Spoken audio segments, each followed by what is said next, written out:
united in the air. Wow, that's gonna be great. They're gonna take down the whole world. Guys, alright, today we're gonna check out another video.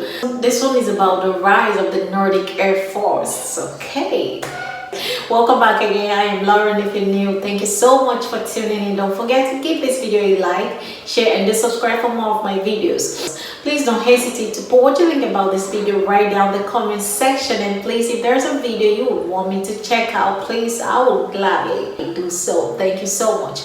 Don't hesitate to put it down there right in the comment section. So without further delay, let's dive into this and find out what the Nordics can do united in the air, because I feel they're gonna take down the world if they choose to.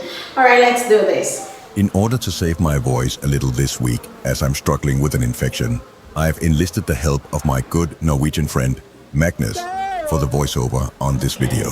Last week we looked at how the new Nordic naval force will look like, and today we're exploring how Denmark, Finland, Norway and Sweden are revolutionizing their air forces, creating a formidable unified front in the skies, and building one of the most numerous modern fighter air forces in Europe with a much smaller population pool than their competitors. Seeing as he's our resident Norwegian, I'm going to let Magnus start the show today and talk about his home nation. Thanks, Max. Though it's taken a while to get there, Norway was an early adopter of the F-35 after phasing out their last older F-16s earlier this year. This fifth-generation fighter jet is transforming the Nordic Air Forces and enabling both Norway and Denmark to donate their older F-16s to Ukraine.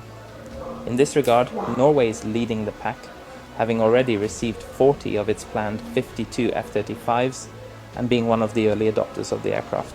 These cutting-edge fighters are based at Öland Main Air Station, which has undergone significant upgrades to accommodate the heavy maintenance load that these technological heavyweights require. But Norway isn't stopping there. They've also invested in P-8 Poseidon maritime patrol aircraft to keep a watchful eye over the vast North Atlantic and Arctic regions, and together with Sweden have pushed for an increase in the stationing of an in-flight fueling tanker in the Nordics. It is also worth pointing out that Norway's Kongsberg Group makes the likely most advanced missile for the F-35, the Joint Strike Missile, and as we speak it is the only missile that you can fit 6 of in the F-35 at the same time, which leaves Norway with a domestic production line that feeds every user of F-35s in the world. Recently news have surfaced of Norway and other early adopters of the F-35 struggling with keeping their jets airborne. So all things considered, I think Norway, Finland and Denmark would likely be wise if they also acquired some Gripens from Sweden to offset the heavy maintenance costs on F-35s for patrolling and policing missions. It is likely the most advanced quarterback fighter in the world, but it definitely has its downsides. Finland is hot on Norway's heels, with plans to acquire 64 F-35s to replace its aging fleet of F-18 Hornets, who should start arriving next year. This move will significantly boost Finland's air combat capabilities, especially considering how Finnish pilots have pushed their current F-18s to the limit. The transition to the F-35 will elevate Finland's air force to a whole new level of technological sophistication and combat readiness. In the fighter pilot scene, few airmen are hailed as highly as the Finnish F-18 pilots, who vastly outrank most other NATO fighter pilots in active flight hours, with some of its veterans surpassing over 1,000 active hours in the Hornets. Again, as with Norway, it is probably wise for Finland to keep some of its F-18s as a backup and cheaper, more reliable alternative for air patrols when they get their F-35 fleet, or alternatively, maybe invest together with Denmark and Norway in a Gripen air policing fleet. In June of this year, Finland invested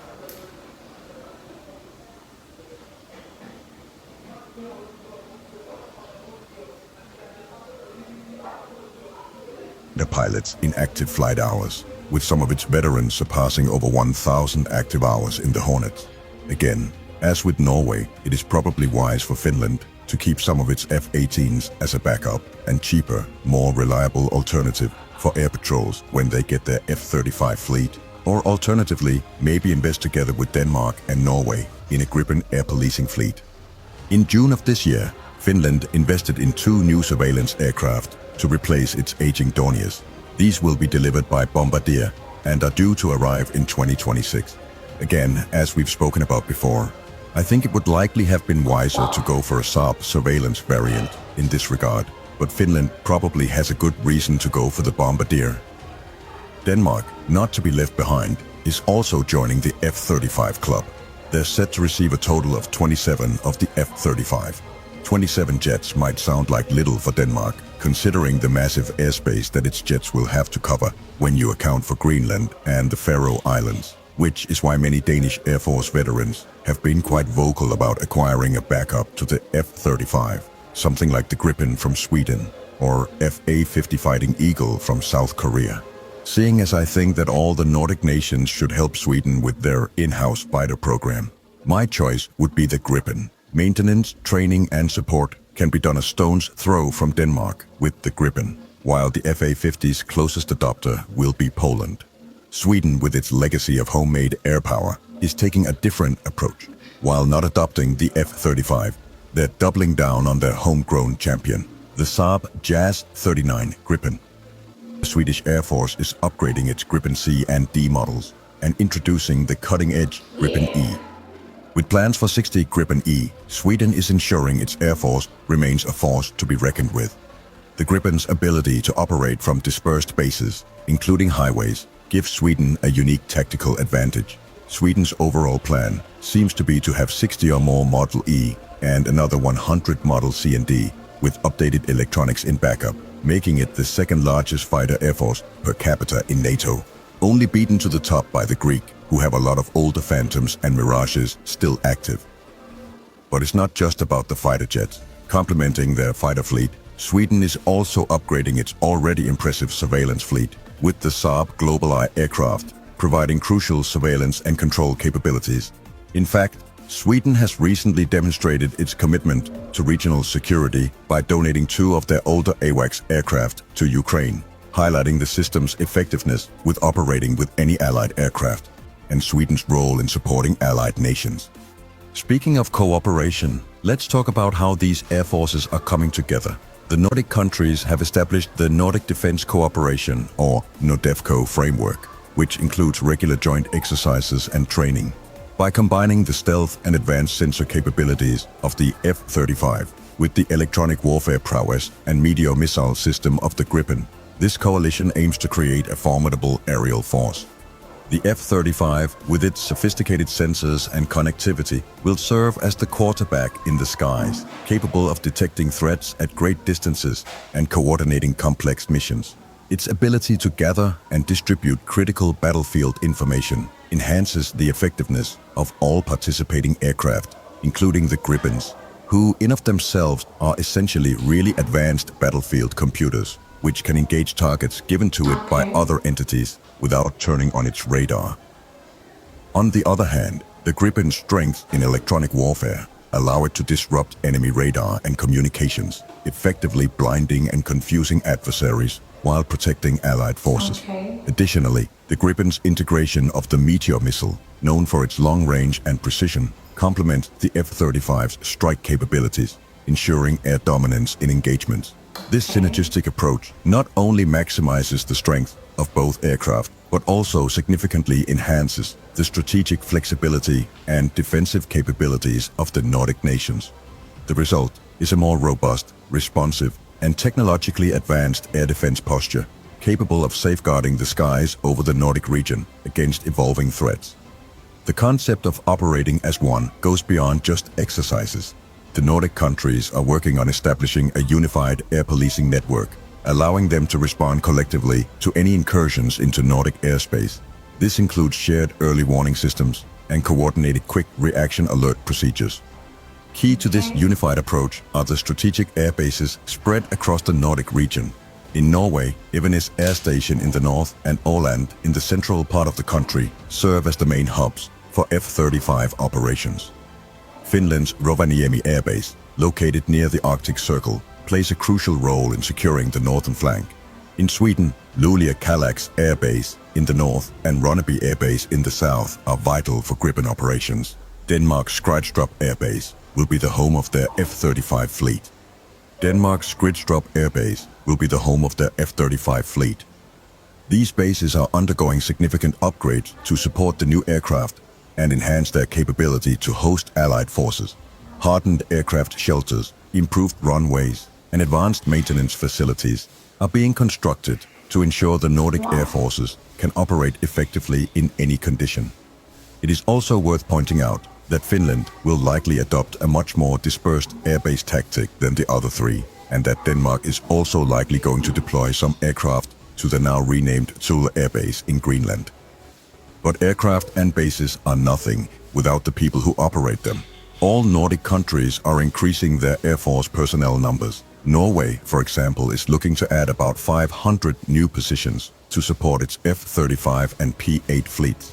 Finland is also boosting its ranks, with plans to increase its Air Force personnel by around 600 over the next few years. Sweden and Denmark are following suit, recognizing that advanced aircraft require more specialized technicians and support staff.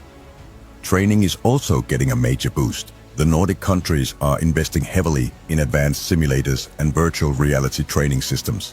These allow pilots to train for complex scenarios without the wear and tear and cost of actual flight hours. One of the most exciting developments is the creation of a Nordic fighter pilot school. This joint initiative will see pilots from all Nordic countries training together, fostering a shared tactical culture and deepening integration between the air forces. It's a clear sign that the future of Nordic air power is unified and collaborative.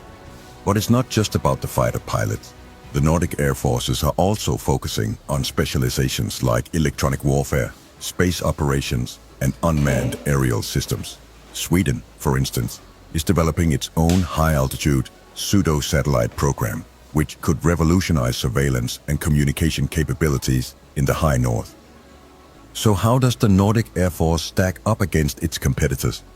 Well, as we discussed previously in my Nordic Air Force operational quantities video, the Nordics will by all accounts have one of Europe's largest, most advanced air forces. Depending a bit on what Sweden and Finland does with their older Gripens and F-18 fleets, we could be looking at a number around 300. Compared to countries who are double and even close to triple in size, that is a number which, quite frankly, should make people stand up and listen. The Nordic Air Force will be one of the largest, most advanced European NATO fighter forces. And even a country like Russia only has about an estimated 500 modern aircraft made after 2000 that are operational. As we wrap up our tour of the Nordic skies, it's clear that we're witnessing a transformation. The Nordic Air Forces are not just upgrading their equipment, they're reimagining what air power means in the 21st century. By combining cutting-edge technology with deep cooperation, they're creating an integrated air defense network that's far more capable than the sum of its parts. The message is clear. The Nordic countries are serious about air power. With their upgraded fleets, modernized bases, and commitment to joint operations, they're positioning themselves as a formidable air power bloc within NATO and beyond. As tensions in the Arctic and Baltic regions continue to simmer, the Nordic Air Forces stand ready to defend their skies and project power when needed. The message is clear.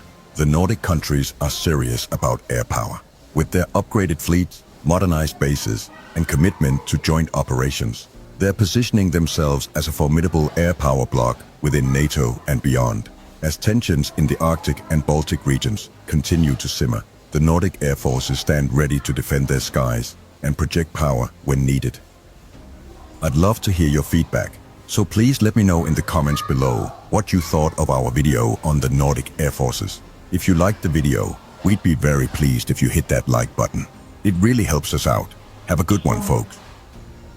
Mind-blowing. I mean, that's a huge achievement. That was great. Wow. You know, with all these things put in place, I don't think no country would want to rise up against the Nordics, because it's great. It's a great achievement. I really love that, guys, and I hope you enjoyed the video too. Please do give this video a like, a share, and then do subscribe to my channel for more of my videos. And I'll see you again in my next video. I'm your girl, Loren.